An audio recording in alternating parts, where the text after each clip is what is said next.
এবারের ঈদটা খুব পাঁচে মনে হচ্ছিল, তাই চলে গেলাম বাহিরে একটু খাওয়া দাওয়া করতে, সবাই মিলে হ্যাং আউট করতে। আমি কিন্তু এখন আমার আম্মুর বাসায়, মানে আমার ভাইয়ের বাসায়, তো এটা আপনাদের সঙ্গে শেয়ার করা হয়নি। ঈদের পরের দিনই চলে আসছি আর আমার কোথাও যাওয়াই হয়নি। প্রতি বছরই এরকমটা হয়, কারণ ঈদের পরের দিন দেখা যায় যে আপনাদের ভাইয়ার সময় থাকে না।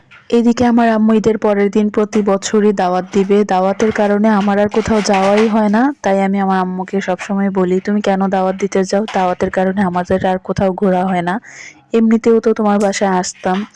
তো দেখা যায় যে আপনাদের ভাইয়ার খুব কম ছুটি থাকে, তাই এই জন্য আমার এই দাওয়াত খাওয়ার জন্য কোথাও যাওয়া হয় না। ঈদের ছুটিতে মানুষ কত জায়গায় ঘুরতে বের হয়, কত জায়গায় ঘুরে, আর আমরা দেখেন আমার জামাইয়ের এদিকে সময় থাকে না, সেই জন্য আমাদের কোথাও যাওয়াই হয় না। তো এখন বাচ্চাদের জন্য একটু বের হতে হয়, ওদের মামা আসলে আজকে ট্রিট দিল। তো চলে আসছি হচ্ছে আমার ভাইয়ের বাসার পাশেই, মানে একটু দূরেই। তো এখানে সবাই বিকেল হলে খাবার দাবার খায়, খুব ভালো একটা পরিবেশ। তো এখানে চলে আসছি দই ফুচকা খেতে, সঙ্গে আরো অনেক কিছুই নেওয়া হয়েছে। তো আমার মেয়ের জন্য একটা মিনি বার্গার অর্ডার দিলাম। মেনু দেখছিলাম আর আমার আম্মুকে জিজ্ঞেস করছিলাম, আজকে আম্মুকেও নিয়ে আসছি, কারণ বাসায় তো আর কেউ নাই আম্মু ছাড়া। আর আমার ভাবি এদিকে ঘুরতে গেছে তার আম্মুর সঙ্গে। যাই হোক, এবার আমি আমার আম্মুর সঙ্গে ঘুরতে আসছি, ভাইয়ের সঙ্গে ঘুরতে আসছি। তো ওরা দই ফুচকা খাচ্ছে, আমার মেয়েটা অনেক পছন্দ করে দই ফুচকা, আর আম্মু বেশ ভালো খাইলো। দেখলাম যে দই ফুচকাটা আম্মুও পছন্দ করতেছিল। তো আর এখানকার ফুচকাটা অনেকই মজা।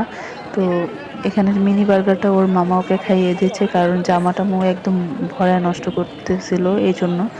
আর নিচে অনেক পড়তেছিল, পরে দেখা যায় অনেকগুলা টিস্যু নষ্ট করা হইছে। তারপরে আমার ছেলে আবার এদিকে খাবারের থেকে বেশি এনজয় করছিল আশেপাশের বেলুন, এটা সেটা অনেক কিছু ছিল এগুলা দেখে দেখে। তো এখানে খুব একটা আইটেম পাওয়া যায় না, যেমন দই ফুচকা, নরমালি ফুচকাগুলা, তারপরে হচ্ছে ফ্রেঞ্চ ফ্রাই, চিকেন ফ্রাই। তো এগুলাই ছিল বেশ অ্যাভেলেবেল। আর আমার খেতে ইচ্ছে করছিল চিকেন তাওয়া, এই টাইপের কিছু, তান্দুরি, এইসব কিছু মানে খাওয়ার ইচ্ছা ছিল, কিন্তু এখানে দেখলাম যে তেমন এগুলা পাওয়া যাচ্ছে না। তো যা ছিল তার মধ্যে সবাই মোটামুটি ভালো খাওয়া দাওয়া করলাম। আমি দই ফুচকাটা খুব ভালো খাইছি। এখানে ২ প্লেট নেওয়া হয়েছে, আমার ভাইয়ের জন্য চাউমিন।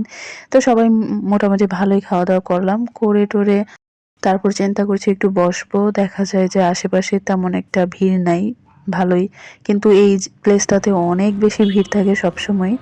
তো খেয়ে দিয়ে আমরা বাসায় চলে যাচ্ছি। আজকের ভিডিওটা এখানে শেষ করতে হবে। সবাই ভালো থাকবেন।